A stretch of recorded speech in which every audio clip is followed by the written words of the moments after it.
Hello. Welcome to the July edition of the Q&A for Demystifying Gay Porn. I'm a little late. Sorry about that. But I'm going to go ahead and open up the chat. All messages visible.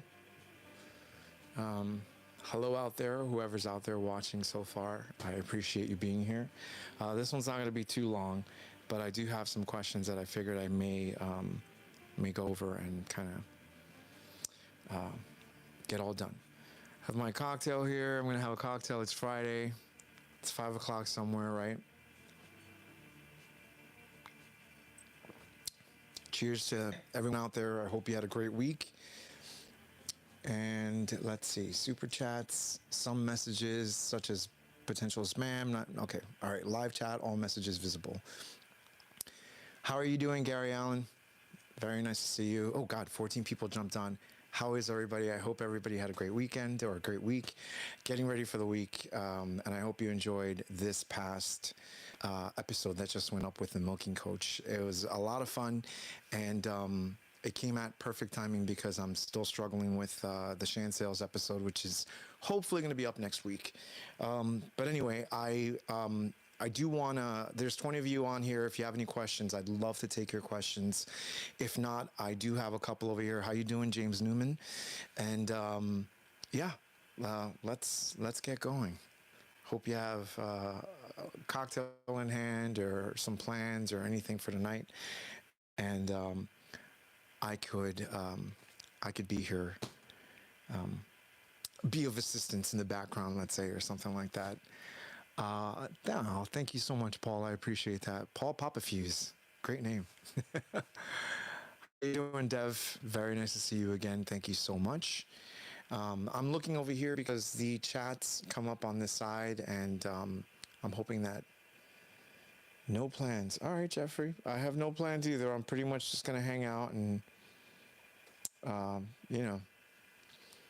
do this for a little while and then eventually just go inside and hang out for a little bit. So I do have a couple of questions that have come up on the channel. So I'm going to answer those. While you guys are here, I will also answer your questions as well. I prefer doing that, actually. So if you do have questions, please, by all means. How you doing, Dennis? There's some comments. Ooh, did you get my email, sir? Dev, I did get your email. I am so sorry I have not responded to it yet, but I did see it. It was rather long, and I do want to give it the time and consideration and give you all the information that you need for that. But give me this weekend, and I'll get back to your email. So there is a... it's not really a question, it's more of a comment. And the way YouTube Studio sets it all up was I could read comments, or I could also search for the ones that contain questions. So just for the sake of being fair, I'm going to go ahead and just take those. Dude, your podcast rocks. Whatever happened to Dred Scott? And will you ever interview Yoshi Kaiowski? I don't know Yoshi, but I will look him up. I don't know what happened to Dred Scott, but I will look him up as well. And thank you so much for the kind words. I absolutely appreciate it. Thank you for listening and supporting and all that fun stuff. So the milking coach, somebody asked just 3 hours ago, what's his name? I will get his name. What made you decide to create this channel, and have you ever thought of doing some yourself? Doing some what? Doing some porn? No, thank you so much, SF Media Apps. I appreciate it. Doing some porn? No, I'm strictly a producer. That's my my thing. Apologies, I treat it like an admissions letter. No worries, Dev. There's nothing wrong with that. I appreciate it. It's just sometimes I see long emails and I'm like, oh, I need to give this some consideration. It's great to see you live again. Your work is awesome. Thank you so much, Dominic. I appreciate that. So somebody asked a question about Milking Coach, which is the episode that just premiered today. I don't know his name. I don't know. Well, I do know his name. I can't, he's the Milking Coach. Let's just say that. You can reach out to him. Jeffrey, love the classic porn. I love the long hair guy fetish. Okay. Long hair guy fetish. All right. That's cool. Somebody asked, how did you get into the industry? SF Media Apps. I got into the industry in 2007. I applied through a Craigslist ad on Craigslist, and I didn't hear back from them at first, and then eventually they called me, and I came in and I interviewed, and I've been here ever since.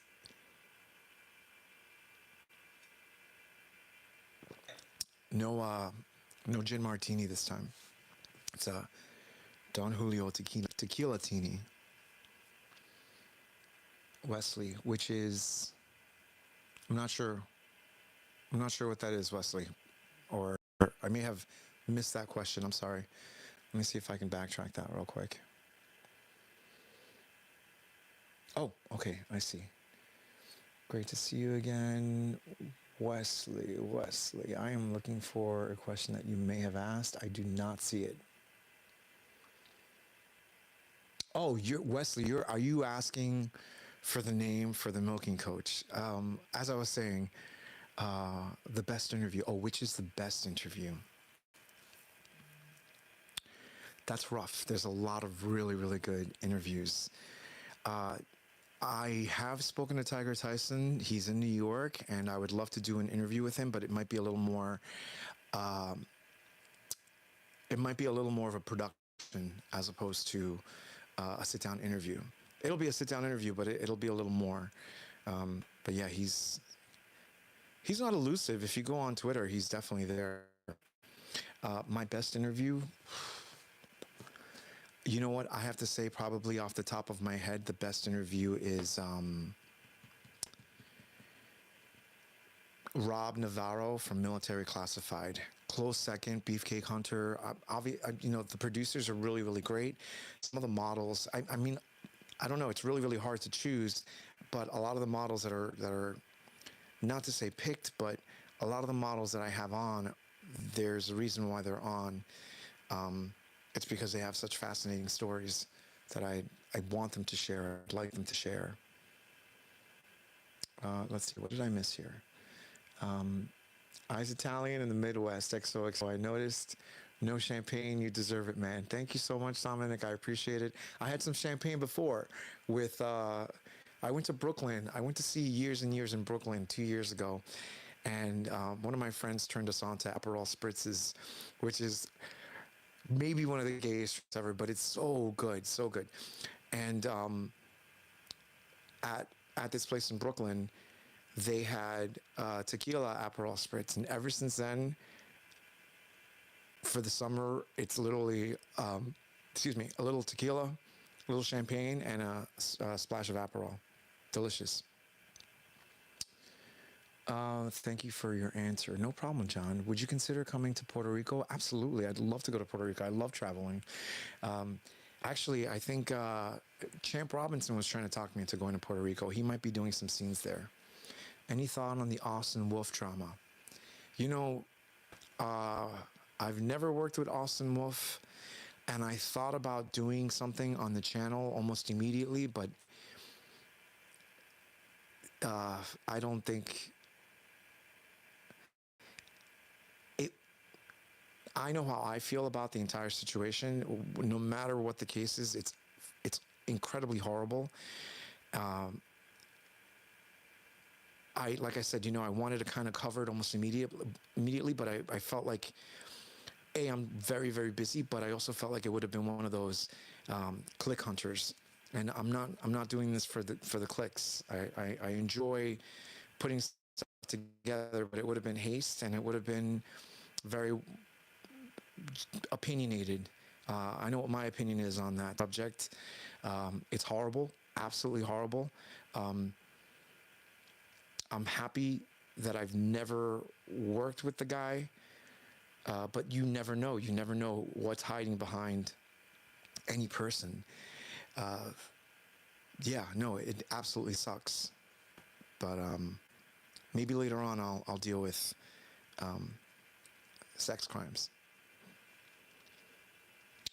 Okay, so let me go ahead and okay. So somebody asked I have a couple of shorts that come up, and I haven't kept up with them. But somebody asked about Daddy Cream and who he slept with. He slept with a major celebrity. Somebody asked if it was Michael B. Jordan. I'm not sure. He never released that name. What are the things that you don't like about my job? What are the things I don't like about my job? I think it's incredibly exploitative. And I've said this before on the podcast. I think that working for a studio, I've made the case for treating models. I've always been one of these people that these models are doing everything for you. Especially now, it's not like the 70s and, well, the 80s is like the beginning of the star system when it comes to porn and stuff, kind of similar to Hollywood. But, it's not the 70s where gay erotic films were independent movies and they were making money off of it because of the subject matter and the content, because people didn't have that before. I feel like certain studios do not treat the models, or do not pay the models, or do not pay the producers, or do not pay everybody what should be paying them. So that's one of the things I do not like about the industry. I get it. It's tough. There's a lot of people out there. There's a lot of stuff. But the thing is every single studio, every single production company is guilty of making porn or saturating the market with porn, because people have this insatiable lust and need for porn, new porn every single fucking week. And I don't think that's healthy. And that just creates incredible competitiveness, lackluster product, and you're just putting stuff out there to please people, and I don't think that's good. And then after that, it degrades everything. It not only the production, but it degrades pay, it degrades models. It's a trickle down system. So that's what I think I hate most about, don't like most about the industry or my job. I hope that answers your question. As you can tell, I'm very, very vocal about certain things. Okay, so. Oh, by the way, I wanted to ask you if you ever heard of Nebula. It's a streaming service started by a bunch of YouTubers. Yes, I have heard of Nebula. I have not gone on it yet. There's Snapchat. There's a lot of Snapchat. Granted, I would use that for promotion, but I've basically what I've been doing is trending all of my social media accounts that I started when I was younger for nothing but putting pictures of myself up and, kind of like a personal one, transitioning them into business ones, because I don't want to have two social media accounts, and I'd rather have one that's going to promote what I'm doing with the podcast. Nebula, I do have to look into that. Thank you for the reminder, because I'd love to do that. Oh, Keith, I'm doing well tonight. How are you? Let's see. I missed a couple questions here. Let's see what's going on. Hi, sir. My name is Keith. Okay. Oh, Milking Coach, how are you? You are here. And that's the reason so many models are creating their own production on OnlyFans and Just for Fans. You're absolutely right. So Milking Coach is here. I just spoke to him today. Well, you saw the interview. I hope you enjoyed it. But I just spoke to him today about doing a chat with him either on Twitter or Instagram. And he'll be asking the questions, which would be really, really cool. I haven't done that before, or I haven't done that yet. So you got the exclusive. Let's see what's going on. How are you doing tonight? Oh, where do you think the industry is headed? It seems like a lot of studios are consolidating and more models are creating their own content and hosting sites like OnlyFans. I think turning the tables is right. I think those the studios don't real. There's definitely a need for studios. I think what'll happen is, just like you say, the models are consolidating and doing their own stuff and creating the studios will consolidate, in my opinion. There won't be room for too much less than stellar product. I think that what'll eventually happen is the studios that are just, you can tell, like there's so many studios that I've seen you can't just, you can, I think I've said this before on the podcast, where just because you give somebody a camera, or just because you give somebody a phone to shoot something, doesn't mean it's a cameraman. It's just a person holding a phone. And you get that a lot, not only with the models doing their own stuff, but now a lot of studios have turned, and I do that too. I now shoot on an iPhone because it's a beautiful piece of equipment. But you know, I have a mirrorless camera, I have DSLR, I have all that stuff. It was just a matter of finding the correct device, or the correct equipment that Tim wanted me to shoot with. But I think that you will see a lot of studios and a lot of production companies either get bought out. Like look at Raging Stallion, look at Naked Sword, they're all consolidated now under a banner. I think it's MindGeek, Big Porn. So yeah, that's where I think it's all heading. Kind of like TV. Remember TV in the 2000s when the internet came out? It just became this heap of garbage where you just got a whole bunch of reality television, and then eventually in the 2010s and 2000, even now, even though they're streaming, what you see on TV is a little more caliber.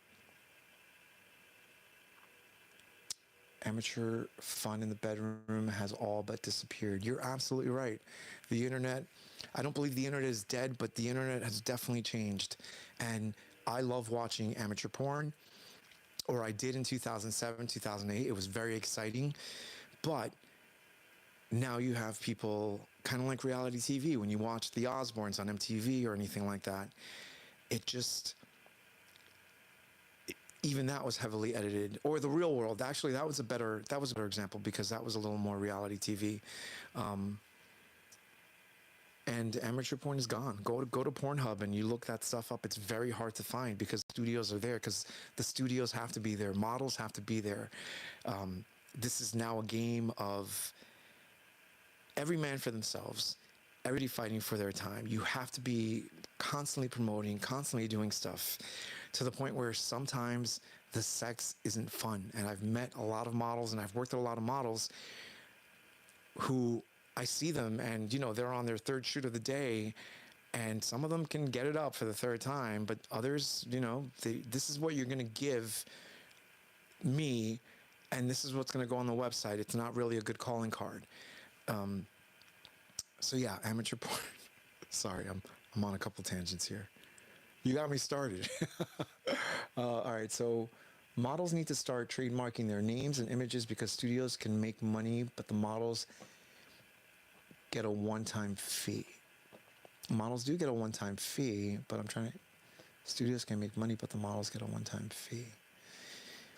I mean, the trademark could work. That was really big in the 80s and stuff, when studios owned certain names, but I don't know how true that is now. You guys ready for the 80s? The 80s is coming up. What do you think about gay for pay? John, gay for pay, if it's done well, it's hot. Beefcake Hunter, Military Classified. I'm trying to think. There's a couple of studios that do it well, and then there are a couple of studios that hide it well. But I think that if it's done right, whatever, you know, we have, as gay men, a good majority of us lust over straight guys. So I don't know. I think that I don't have such a problem with gay for pay. I know that there is an underlying issue with it, but would you ever work with Pig Boy Rubin? Yes, I would. SF Media Apps. Do you think there will be fewer big models in the future like in the past? Will everyone creating their own content? With everyone creating their own content, it's just clutter. It's hard to break through. It is hard to break through. That's why And shout out again to the milking coach. That's why content creators who find their niche, that's what's important. Like, you know, and not everybody is a sex worker. Not everybody can do this. And I think when OnlyFans and Just for Fans kind of got off or onboarded, and once it became popular, everybody just thought that they can get in front of the camera and do this. And it's a lot of work. And if you don't enjoy doing it, you're just doing it for the money, you can absolutely tell. And yeah, it sucks. That's why there's saturation. And eventually what I think happens is, just like everything, it's like a gold rush, and some people get it and some people don't. I think that there will be there. I've met models now that I met one in Philly that I'm trying to either manage or do something with, because I met him and I said, "You're going to be a star, and I can help you. Let's do it." But it's trickier than that. You know, it's a lot of different things, and the person has to want it. So I think that there's a lot of people out there. There's people born every day, and people will turn 18 every day, and some of them will become sex workers and porn models and content creators. Oh my God, an AI and porn industry is already so insane. No other industry is going to feel it harder. Dev, I haven't even, honestly, I have not even noticed AI in porn. I've been so inundated basically in work and just doing the podcast that I kind of have to do a deep dive or do a video on it. I think it's inevitable. I know that one of my last episodes was about Monroe Beeler, and yeah, that was crazy. I kind of created the whole thing using OpenAI, and those images really helped, and I'll only ever use them for that. But you can't give anybody shit for using AI, because if not, you're going to fall behind.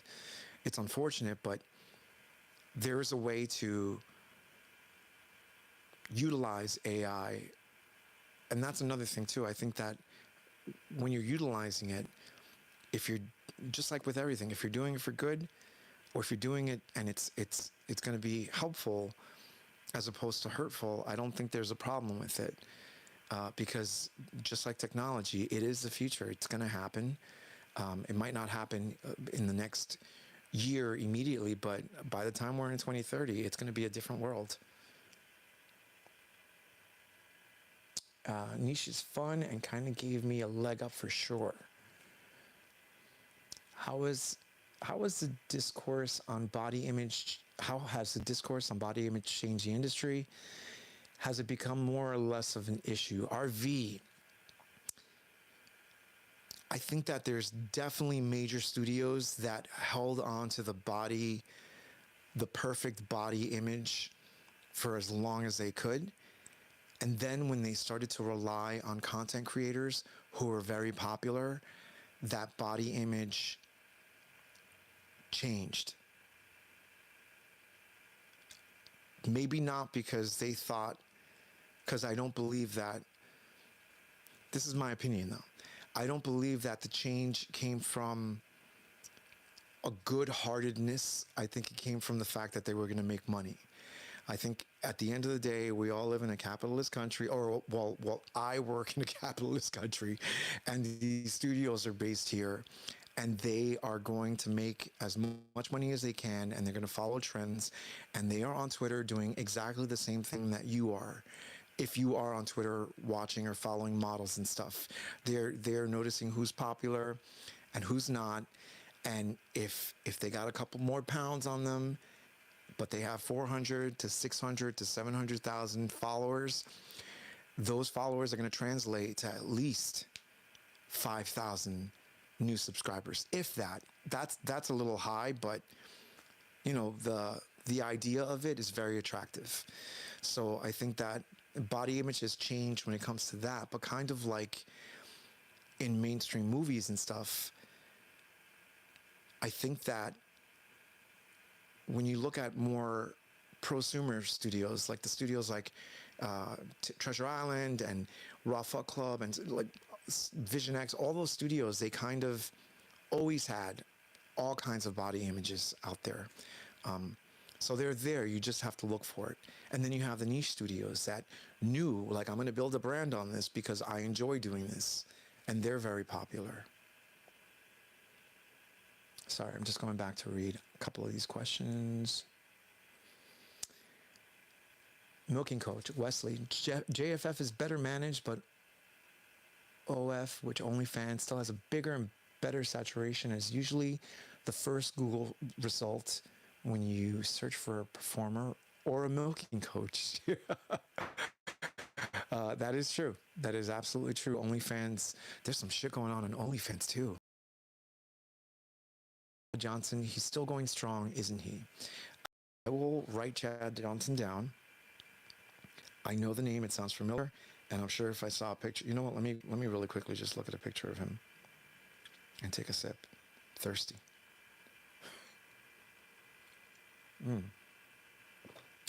Tequila Teeny by, I watched a video on Stanley Tucci because I didn't want to mix gin and tequila. Okay, so Paul, wait, what was his name? Paul Johnson?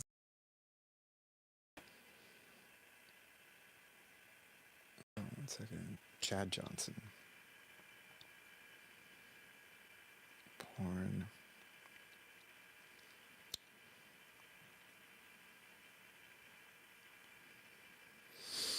Okay, yeah, no, I see he's still active. Is he a straight porn actor or a gay porn actor? Okay, let's see what's going on here. Chris Elliott, my partner is against porn while I see it no differently than a tool meant to experience pleasure. Just to better understand my stance, how would you explain a healthy relationship with porn? A healthy relationship with porn. I mean, we all have to jerk off. And a visual aid absolutely can help. I can better explain a non-healthy relationship with porn because I feel like I may have been there at one point. Well, actually, I can probably, one of them was abstaining from sex because when I first started doing this was my sex life. My job was my sex life because all I did was watch porn. And then eventually once you regulate or once you get into the mind frame that you can separate this and still have your own sex life and stuff, very different. But an unhealthy relationship with porn, because that's how I want to answer it, and I'll try to reverse engineer my answer, but unhealthy relationship with porn would be jerking off 3 to 4 days watching, or I'm sorry, 3 to 4 times a day watching only pornography, where you need it to jerk off while there's somebody in the room with you. I think that's starting to become a problem. If you have a sexy person right next to you and you can't get off to the sexy person or ask this person, like, and you need to watch something and be in your own space, that is an unhealthy relationship with porn. So as long as you're not doing that, I think you're fine. Tell your partner. Me and my partner, for instance, we have days, and he'll say to me, "Oh, I'm going to take some time tonight." Cool. We were both single for a long time. We were single for like 8 years before we met each other. So you get into that mind frame of, this is my routine, and we've been together now for 9 years, and yeah, no, we have our days where, okay, well, you do what you got to do. I'm good. Nothing's happening tonight. Not tonight. Tonight's one of those nights for sure. That's why I was like, oh, I'm going to keep it shorter today. Okay, so let's see. It doesn't matter which body it looks like. I don't know if I missed that, but Ralph, do you think the industry is changing for men of color? Yes, and for a more organic reason, because in my opinion, and from what I've read, because I have read, in the 70s, it was harder to find men of porn or men of color to do porn. I don't know what that's, I haven't read enough to know why. But when they did find them, like certain directors and stuff, they would absolutely have them in their films. Then I've read about directors who didn't use men of color because of the fact that they didn't sell. And then there are directors, or there were directors, who used them because, just like everything, well, if you look at it from the lens of exploitation, you know, be it Asian, be it Latin, be it this, all you have to do is look at the titles of movies from the 90s and maybe even the 2000s for you to like see why they were casting certain guys in films and stuff. But I do think that now there is, we're as a whole catering to a generation or a viewership of people who are watching porn with guys from everywhere, and I think that's healthy. There's nothing wrong with that. But yeah, I do think it's changing, for sure.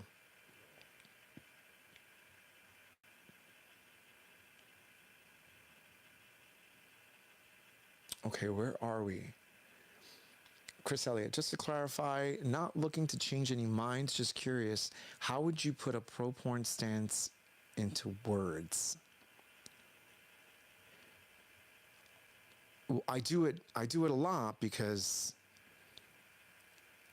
for the longest time I thought that I was in an industry that was disgusting. And I didn't think that myself. I thought that because everybody I told, everybody I talked to, it was always walking on thin ice. But, and I joke about that. I just made this joke to my in-laws. I've done dirtier things. I've done political ads, and I've worked for a pharmaceutical video company. And that's basically, and yeah, that's a little joke, but if you think about it, the porn industry is a huge moneymaker, and it's the only industry, and I've said this before and I'll say it again, the only industry that sells you exactly what you're going to get with what they're offering. They sell you sex with sex.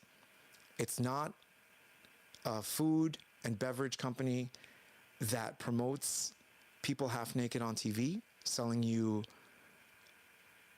a beverage or something to eat. It sells you sex with sex.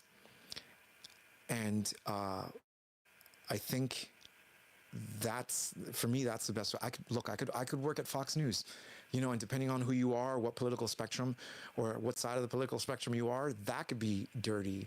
That could be something that people are like, oh, how could you? So I don't think that,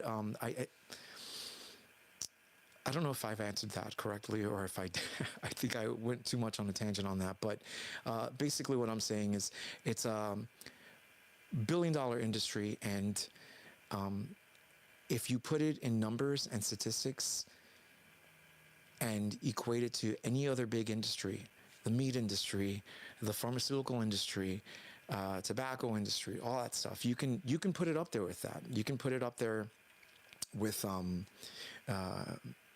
statistics and numbers and all that fun stuff for people who have a problem with porn. And our former president loves porn stars. Everybody loves porn stars. Okay, so SF Media Apps. Are steroids common in the gay porn industry? By the way, thanks for answering our questions. You're doing a great job. Oh, thank you very much, SF Media Apps. I got to look you up. Steroids, not necessarily, not that I've seen.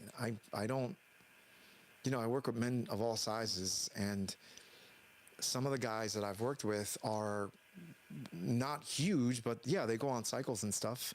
But yeah, no, not that I've seen. I've definitely seen more of it way back when, in like 2007 and stuff, but not now. Dev Conley, porn is no more or less ethical than chocolate. For the consumer, it's just about moderation and being conscious of why you're using it before you do. Good answer. John, good to see you. Glad you're doing this. Hope you enjoy the novel. John, I downloaded it and I'm taking it with me. Okay, so is it unhealthy that I own every film on the wall behind you?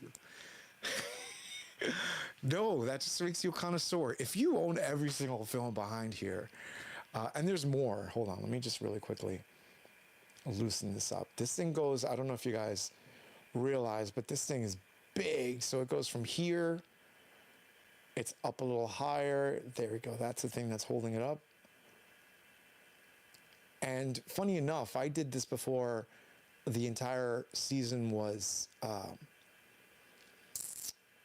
planned, and a lot of the movies that I ended up talking about are on this wall. I don't think so. I don't think it's unhealthy. I think that you are a collector and a connoisseur. And do you own them on on VHS? Because that's amazing. Okay, so VN Jat VZ. How do you think Tim will be different in 12 months based on industry trends? If Tim, oh boy, how do I say this without, well, whatever. If they watch it, they watch it. I've sent an email to Paul about it, but I think that marketing wise and model wise, which, as I mentioned before, how models are treated, how everybody's treated, I think that models and content creators should now be treated as what they are, which is a business upon or among, they're basically a business now. So you're not just dealing with a model and you're paying them and giving them, one fee and that's it. I think if you look at it as a relationship that you can foster where you collaborate, and that's a biggie. A lot of times I'll talk to models and they don't want to work with us because of the fact that we don't collaborate. Yeah, we give them trailers and we make these clips that are almost like half of the scene, yet I don't think it's made available to them. And it's only when I tell them, hey, you can promote using this, put it up on your OnlyFans and Just for Fans. They give it to affiliates and stuff. You guys can use it too. You're practically an affiliate. But I feel like that's going to be, I don't know if it's an industry trend yet, but if you are a studio and you're working with models and these people are populating your site and driving their fans to your site, you should give them something. And that something should be, if anything, the scene that you shot with them after 6 months. Make it exclusive on the website, and after 6 months, kind of give it to them. They can put it up. It's a post, a weekly post on their fan sites, and everybody wins.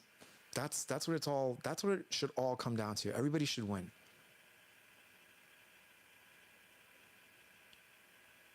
Okay, let's see. Milking Coach, very impressive. I've the movies, yeah. Okay, so Raymond Klein, despite the money-making enterprise, how do you approach the creative side of porn production? The podcast at the moment is the only thing that's, other than sharpening my tools, and by that I mean how I shoot, because I think that I've definitely gotten better. I've definitely gotten better with how I shoot with the iPhone. I don't, like I said, that's the only thing I bring on set now because of the fact that other cameras just didn't seem to work the way we shoot, and I consider Treasure Island, Dark Alley, and a couple of studios that don't use these heavy and big cameras a prosumer studio, because kind of like a prosumer camera, it's not the professional kind. It's just the one right in the middle. You have the one that's like $300. You have the camera that's like $1,200, and then you have the one that's like $8,000. So prosumer studios for me are studios that are kind of just not technically amateur, but have an amateur feel. I don't know if I answered that question correctly. Oh yeah, so that's my creative side of porn. I do have a couple of projects that I want to work on, and I mentioned before, if anybody's interested, I think I might put the script on Patreon, only to share it because it's there, it's written, it's done, and I would love to get it done. I have three major 60 to 70 minute creative projects that can turn into 90-minute films that are just films, kind of like the 70s, but with non-simulated sex. And I'd love to make those. All right, let's see what's going on here. Hey, the masturbator. TS, hey, stopped by to say hi, love your work, and also the films on porn history. Thank you very much, TS. How are you, Omar? I just emailed you back. Now, Omar wished me a happy birthday last month on my birthday, and I just got back to him. I saw it, and I knew I should just click on it, reply real quick, but I wanted to make sure that I sat there, I read, it wasn't a long email, but I still had to read it. But thank you very much. I appreciate it, Omar. So let's see. Have you gotten a chance to see the new Kylie show in Vegas? If so, any thoughts? I have not. I don't know if it's done yet. Big Kylie fan. No, I have not. I don't even know if it's still going on, but I'd love to. I'd love to go. I heard it's a hoot.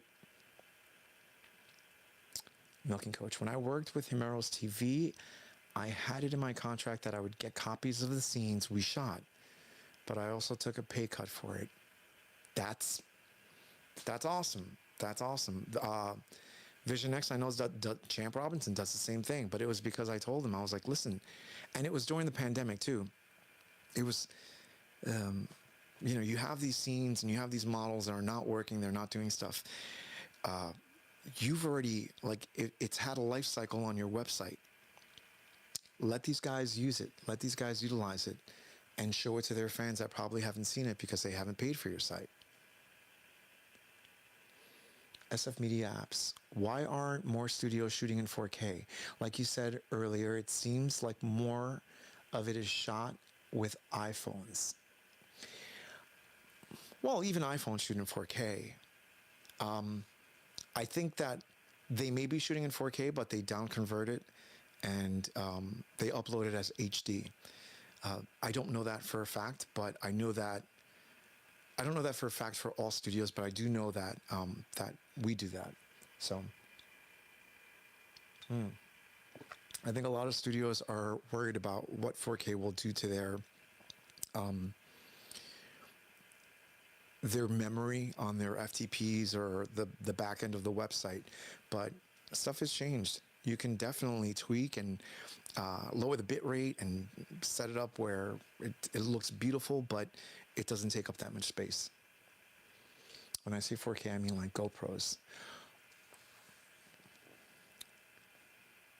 You mean shoot on GoPros? Or I'm not sure what you mean by that.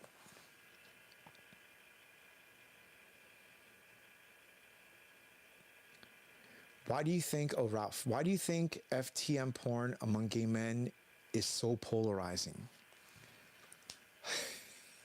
Shit. My honest take, I'm a gay man and I love gay men, but we are some of the most judgmental group of people I've ever met.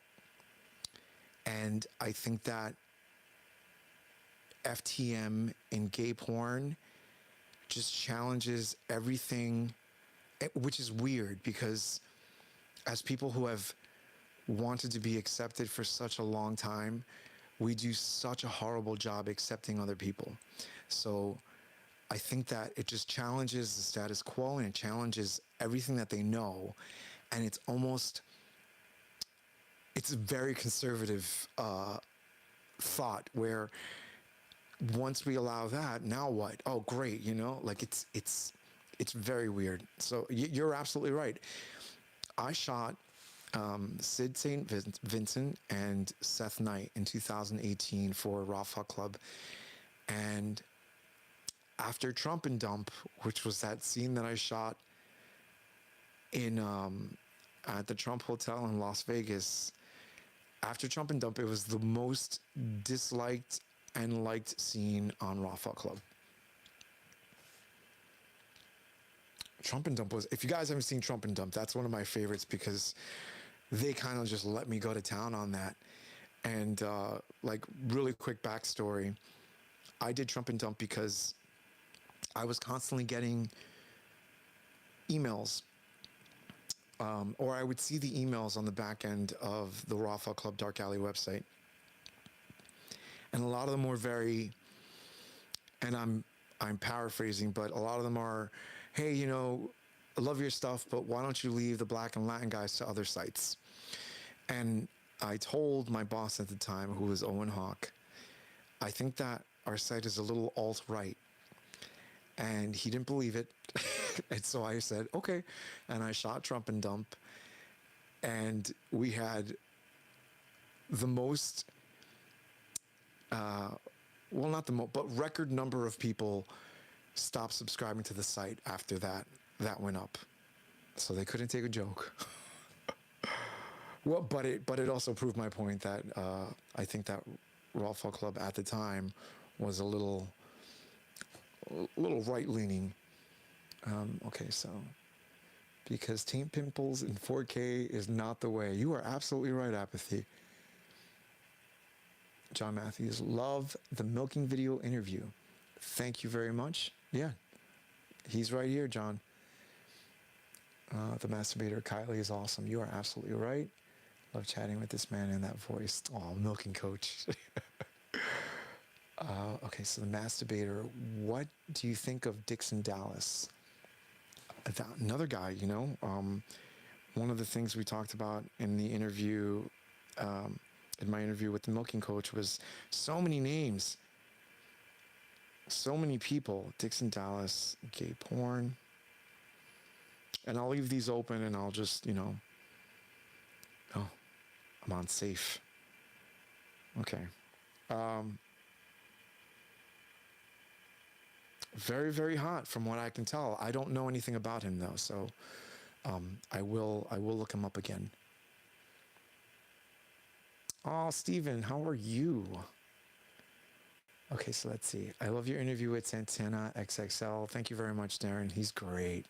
Oh my God, that's so funny. Santana just texted me. Love watching you on YouTube. Yeah, that was a great interview, and that had to happen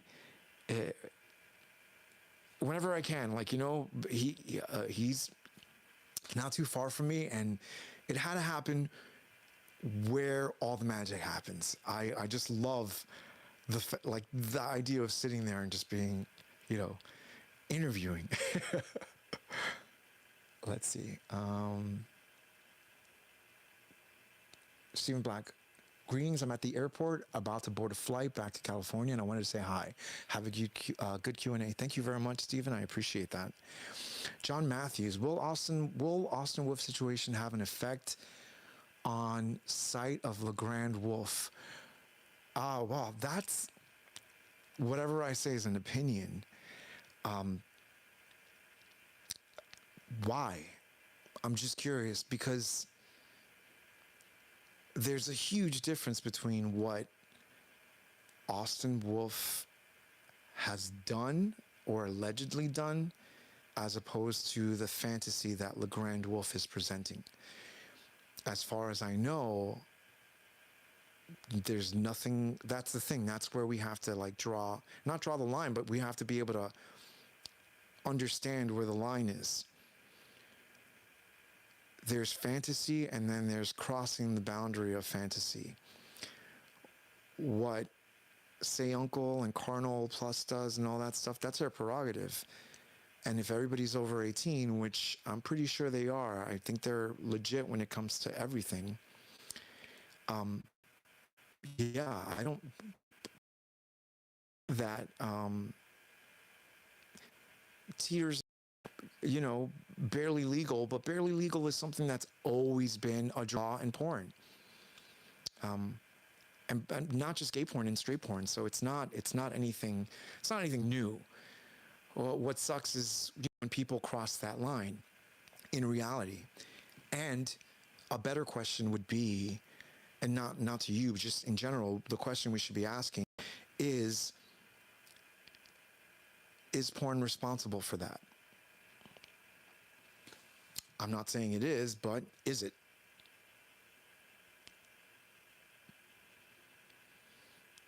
Dev Coley, forgot this, but I believe Nebula is invite only. Someone's got to invite me to Nebula then.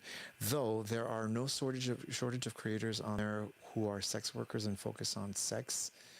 Shout out to intellectual media. Okay. Need to watch Trump and Dump immediately. You need to watch it. It's great. So many names, can't keep up. You are absolutely right.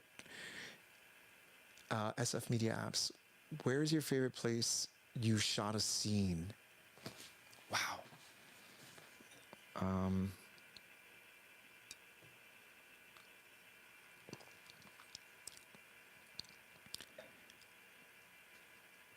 There's a couple. I did a waterfall scene in 2013 with Tate Ryder and Shane Frost. We had a trek to do that. And actually, I took Champ Robinson. Champ Robinson did a film with, or a scene with Anthony Gray in 2018 for a spoof on the Black Panther. And I took him to the same place, and I have footage of it because there was I don't know what it was. It was like a hurricane or a tornado. And we went to it, and this 20-minute trek turned into 2 hours each way for a scene that took like, I don't know, half an hour to shoot. And it was the most comical thing. It rained, it snowed, and it was warm all at the same time in those 5 hours that we were doing that. And I have behind the scenes footage of all that, and I'm gonna put it up on the website. I finally have to get permission from Champ to do it, but yeah, there's that. There was a series I did for Dark Alley called Street Meat, and I did one in Los Angeles, and we shot a good amount of it outside. That was fun.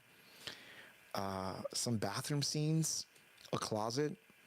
I'm a firm believer of the tighter the space or the smaller the space, the sexier it will be, because you can really tell what a performer can do with a minimal amount of space. And it creates sweat, it creates creative movement, because if you're in the heat of the moment, which a lot of these scenes are, you want to feel good, and it turns into so many different things. I can create a list, if anything, of my favorite scenes. Well, let's see what's going on here.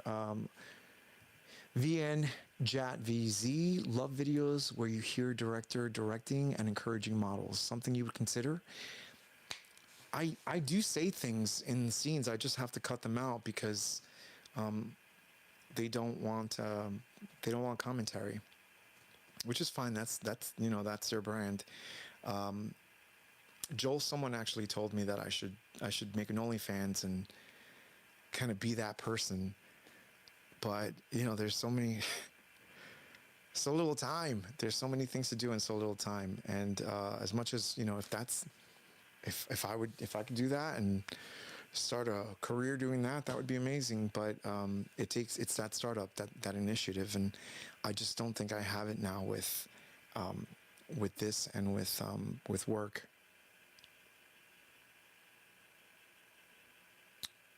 Dominic, Dev, I agree with your take on porn and use it as a consumer. It's not good, bad in and of itself. Commentary during porn does kind of kill the mood, to be frank. Yeah, well, I mean, every garbage can has its lid, you know?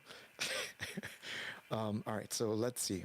I'll take a couple more questions. We're going on an hour now, and I definitely told my boyfriend that I'd be back in half an hour. So if you have any other questions, I'd love to take them. And again, if you haven't watched the episode that just premiered tonight, it's with the Milking Coach. He's on here now. I'm going to do a video with him, and I am going to go down to Atlanta and shoot for Treasure Island, and I'm looking forward to that. What a great interview. What a gentleman. And yeah, I'm pushing it because it's great. And you should be hearing more from content creators and people doing very different things. Okay, let's see. John Matthews.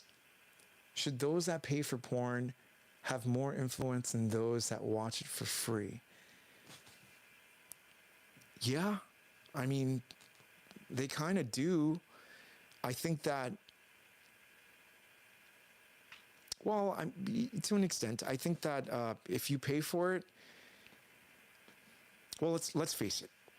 Once you have, unless you have a lot of time on your hands, no one's really scurrying around the internet trying to find, porn here and there. Like, I don't know that many people now, especially myself. I don't know. I couldn't spend 4 or 5 hours trying to find the niche porn that I want to watch. I would have already found it, and I would know where to go for it and pay for it if I have to, especially if you know that what you're going to get is exactly what you want. So I don't know. I think if you're watching free porn, I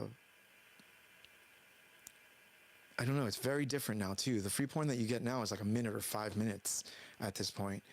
And like I said before, everybody's a content creator now. So I don't know what's free anymore. Let's see.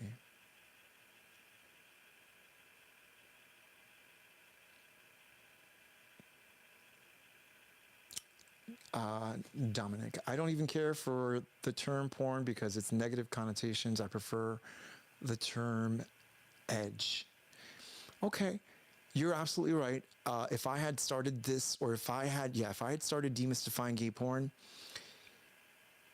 before or after reading everything that I have, I would have called it demystifying gay erotica, because that's exactly what it is. It's not pornography.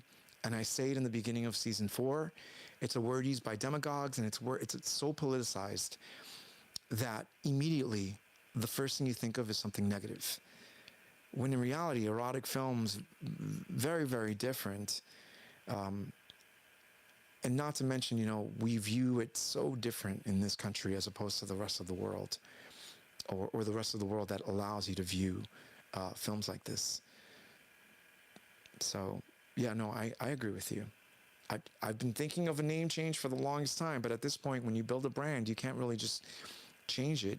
Even if it's hurtful, it's detrimental to the channel, because the name alone on YouTube confuses the gatekeepers and the guidelines. And I don't know if you know, well, so uploading the video today, immediately before it's done, and it's unlisted, before it's done uploading, there's already a restriction, because it's almost like the channel is flagged, because all of the arguments and everything that I've had to do to say, hey, we're just talking about sex. I'd love to demystify violence and see what they would say about that. You're Bookie could pay for porn. You're absolutely right. Okay, so SF Media Apps. Seems like they're trying a lot more positions and scenes, but they're fast. Why are the scenes always around 20 minutes and not showing all of the content? That depends on the studio too. Scenes were 25 to 30 minutes at Dark Alley when I worked there. Scenes at Treasure Island, depending on what they are, because they have jack off scenes, they have suck scenes, and then they have fuck scenes. They all have a time limit as to, in my opinion, what the person in charge at the time finds sexy, and what the person at the time right now finds sexy is a good 10 to 15 minutes. You can tell a story in a 10 to 15 minute scene. When you're having sex, how long does sex usually last? It's not, I mean, unless you're fisting or unless you're doing, like me and the milking coach talked about this, unless you're doing a session, it's very, very different. That's a little more intense, a little more involved. I mean, I don't know a lot of guys that can last an hour unless they're on drugs, and they can't come or something like that. And granted, I know that's a blanket statement, but I also don't know if I'd want somebody to last an hour. I can't take that shit for an hour. but I think that it's standard because I don't know, how many times have you fast forwarded to the good parts in a porn scene?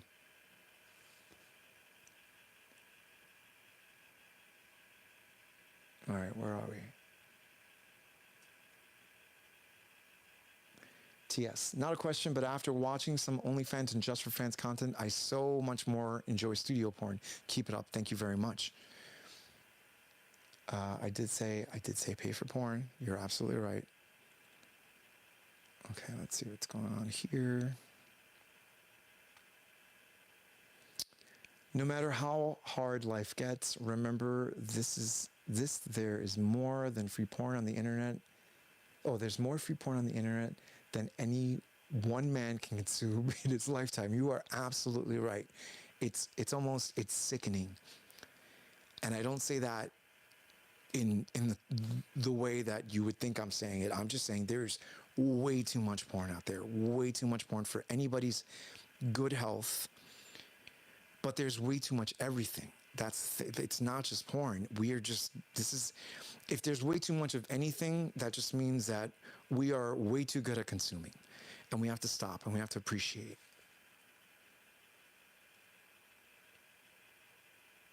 Let's see. Sisto Acosta Gutierrez. Okay, what do you think of those performers that have burned their image and should stop performing because you don't find them attractive anymore? Somebody finds them attractive. Yeah, I can't. That's the one thing I think about gay porn that's amazing. Even I've seen it in straight porn too, because there's niches for it too. It's one of the least, especially, well, now I think it's getting better now, but one of the least ageist industries out there. There's a lot that we can learn from the porn industry, actually. But yeah, no, there's a market for every single age, and all you have to do is a really quick Google search with your safety off. You can put the age, gay porn or straight porn, and you will find it. But yeah, no, I mean, if you like a performer and you develop a relationship with a performer over the screen, I don't think you care what age they are. You age with the performer.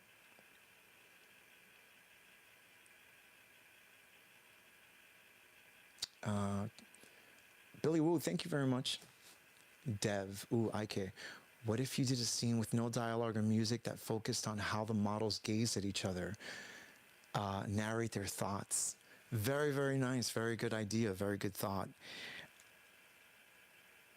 There's a studio, if you like that, there's a studio called tetatitas.com.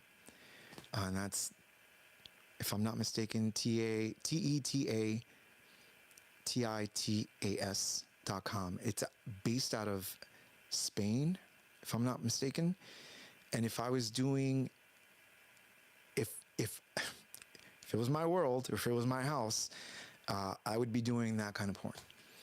It's a little bit of everything, and what you just said is I saw one of their videos and I was like, wow, this is really intense. Okay, so let's see what's going on here.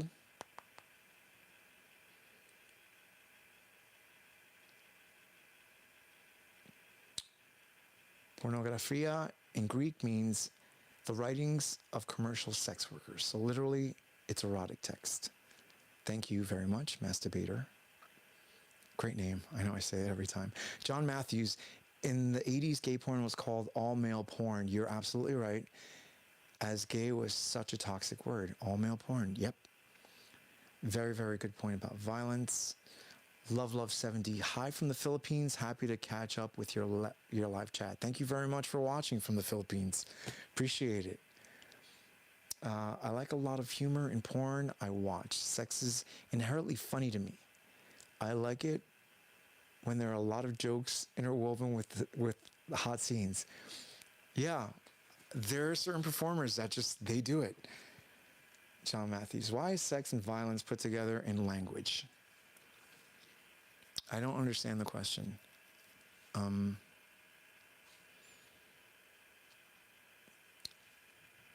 you mean by rating boards? Dominic, John, 80s porn is my favorite. The pre-condom stuff with great guys. Thank you for everything. Have a good night. Thank you very much, SF Media. I appreciate all your questions and appreciate your support. Apathy. They use penile injections too. That stuff will make you hard as a rock for hours. Yeah, no, they're out there, but they do have an antidote to it, and they bring it on set. I'm going to do a video on that too. Hi from Holland. Evert, hi. How are you? Omar, are NDAs very common in the porn industry? Do they ever expire? NDAs for what? Like background stuff, producer stuff? Because I probably violated a couple of them on this live chat. But whatever. Ralph, thoughts on toxic masculinity and gay culture? And if you're president, what would you do first? Oof, if I was president, I'd probably be assassinated because I would want free healthcare, or at least good healthcare. You know, everything that just kind of makes for a good society. You know, and I'm not a communist.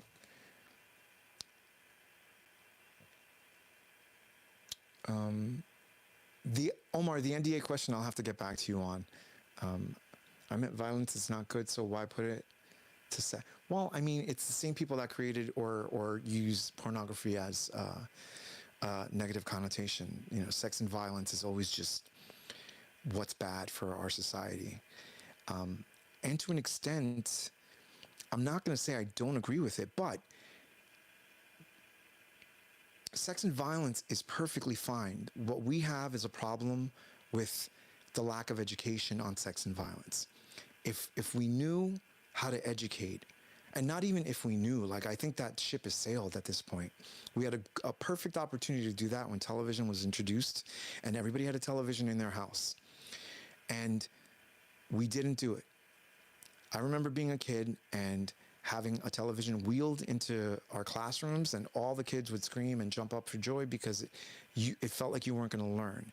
And educators at the time, and correct me if I'm wrong if anybody's an educator out there, but I did read this in college, how educators at the time had a hard time teaching television and media stuff to kids because they didn't know how. But if you don't teach them, that's how you get people that I'm going to draw just very, very random examples, but that's how you get people that think Matrix is a documentary. That's how you get people that call police stations or 911 and say, you know, those people on Gilligan's Island are trapped on that island. How long are you going to keep them there? Or how long is it going to take for somebody to get them? Stuff like this happened and probably still does. If you don't know how to decipher what is real and what is not, then yes, it's detrimental. But if you know what you're watching and you're educated enough, even with the news is one of the biggest perpetrators of this awfulness right now is you got to be able to take everything and understand that it's going to be skewed in one way or another, and you have to take it in and kind of see how it works for you. But yeah, that's my rant on sex and violence. Thank you for the recommendation. I meant violence is not good.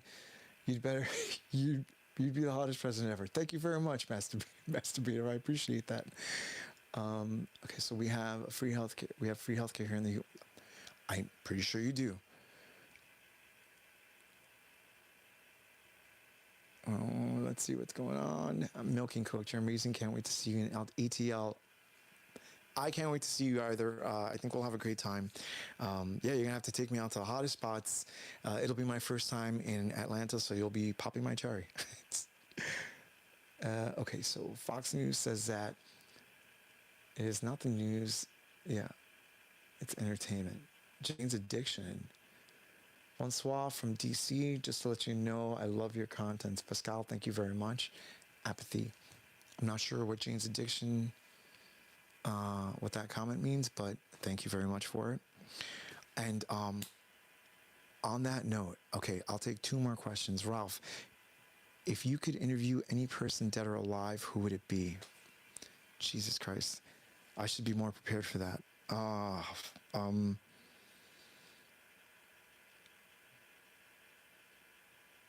Dead or alive, does it have to be a can it be a fictitious character?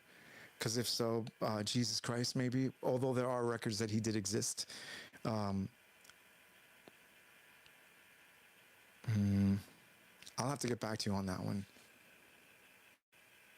Let's see what's going on. Welcome back, man. It is a big win for big studios and OnlyFans models when their content ends up online on free porn sites. Is it still profitable for them? Or no, it's not. Anytime, unless they are affiliated with these porn studios, or I'm sorry, with these porn websites, they're not making money off of it. Just remember that. Like, sure, the bigger studios can probably take that hit a little more, but you're just taking money out of their pockets.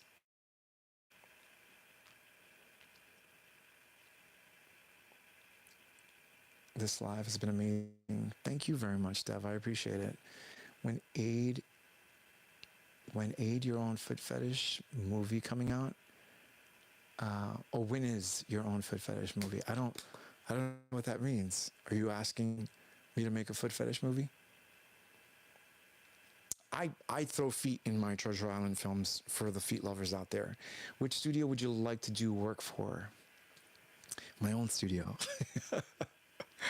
I would work with every single studio. I think that I could definitely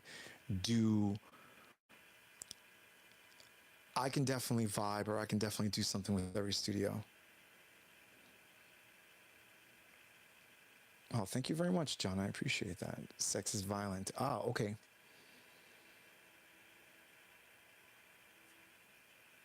Sex is violent. Sure is.